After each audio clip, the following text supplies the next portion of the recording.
Hello बच्चों, नवांकुर की डिजी lesson class में आप सभी का एक बार फिर से स्वागत है। आज हम पढ़ेंगे घर्षण फ्रिक्शन के अभ्यास प्रश्नोत्तर। चलिए पहला प्रश्न देखते हैं। रिक्त स्थानों की पूर्ति कीजिए। इनके जो उत्तर हैं आपको नीचे लिखे हुए हैं। पहला है घर्षण एक दूसरे के रखे संपर्क में रखी दो वस्तुओं के बीच खाली स्थान का विरोध करता है। उत्तर होगा गति। दूसरा है घर्षण पृष्ठों के खाली स्थान पर निर्भर करता है। किस पर निर्भर करता है? प्रकृति। तीसरा है घर्षण से खाली स्थान उत्पन्न होती है, ऊष्मा। चौथा है कैरम बोर्ड पर पाउडर छिड़कने से घर्षण खाली स्थान हो जाता है, कम हो जाता है। पांचवा है सर्पी घर्षण स्थैतिक घर्षण से खाली स्थान होता है, कम। प्रश्न 2।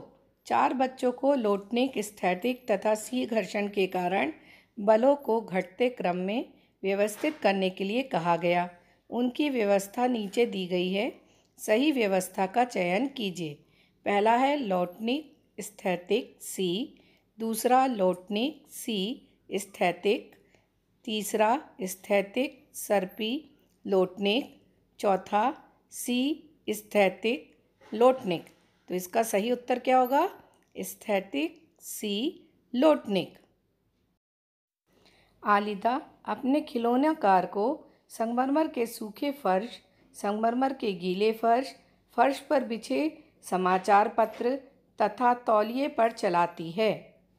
कार पर विभिन्न पृष्ठों पर लगे घर्षण बल का क्रम होगा। पहला संगमरमर का गीला फर्श, संगमरमर का सूखा फर्श, समाचार पत्र, तौलिया। दूसरा समाचार पत्र, तौलिया, संगमरमर का सूखा फर्श, संगमरमर का गीला फर्श। तीसरा तौलिया, समाचार पत्र, संगमरमर का सूखा फर्श, संगमरमर का गीला फर्श। चौथा संगमरमर का गीला फर्श, संगमरमर का सूखा फर्श, तौलिया, समाचार पत्र। इसका उत्तर होगा संगमरमर का गीला फर्श, संगमरमर का सूखा फर्श, समाचार पत्र और तौलिया। सबसे कम घर्षण बल यहाँ पे किस पे होगा? संगमरमर का गीले फर्श पर।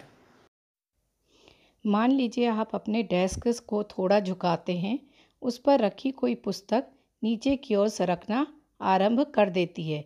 इस पर लगे घर्षण बल की दिशा दर्शाइए।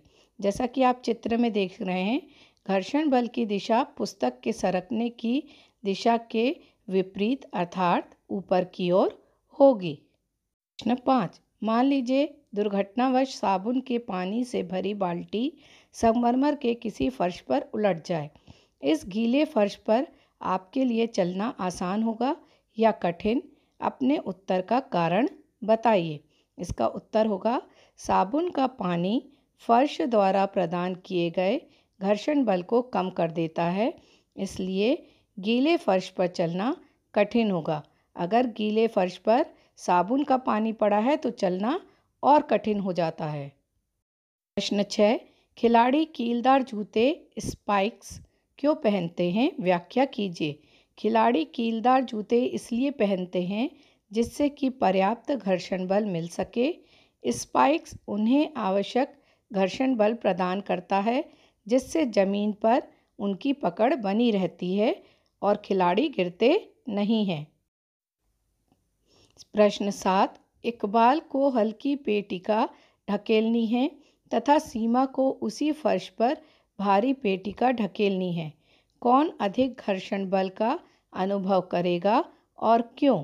उत्तर होगा इसका सीमा अधिक घर्षण बल का अनुभव करेगी, क्योंकि सीमा की पेटिका भारी है, उसे अधिक बल लगाना पड़ेगा, अतः सीमा अधिक घर्षण बल का अनुभव करेगी। प्रश्न 8। व्याख्या कीजिए सी घर्षण स्थैतिक घर्षण से कम क्यों होता है? इसका उत्तर होगा सी घर्षण स्थैतिक घर्षण से इसलिए कम होता है क्योंकि जब कोई वस्तु गतिमान होती है तो उसके पृष्ठ को उतना समय नहीं मिल पाता कि वे फर्श के संपर्क बिंदुओं में धंस सकें, अतः सी घर्षण यानी इसको सर्पी घर्षण भी कहते हैं, अतः सी घर्षण स्थैतिक घर्षण से कम होता है। प्रश्न 9, वर्णन कीजिए कि घर्षण किस प्रकार शत्रु एवं मित्र दोनों हैं। उत्तर, घर्षण शत्रु हैं। घर्षण के हानिकारक प्रभाव निम्न हैं। पहला, घर्षण से मशीनों के पुर्जे घिस जाते हैं। दूसरा, मशीनों की दक्षता घट जाती है।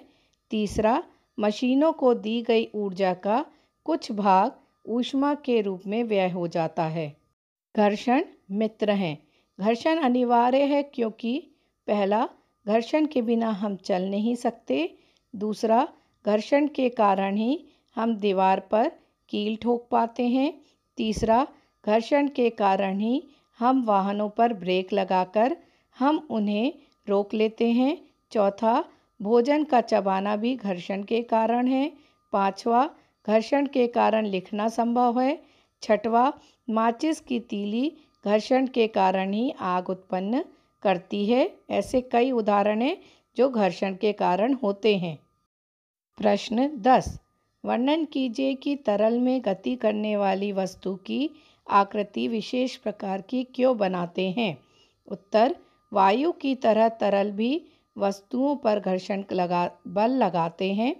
पक्षी और मछलियाँ हमेशा तरल में गति करती हैं, अतः उनकी आकृति इस प्रकार की बनाई जाती है कि उन्हें घर्षण बल का सामना करने के लिए अधिक ऊर्जा व्यय न करनी पड़े। इस प्रकार की आकृति चिकनी एवं गोल होती है। विशेष प्रकार की आकृति देने से घर्षण कम हो जाता है। Thank you for watching.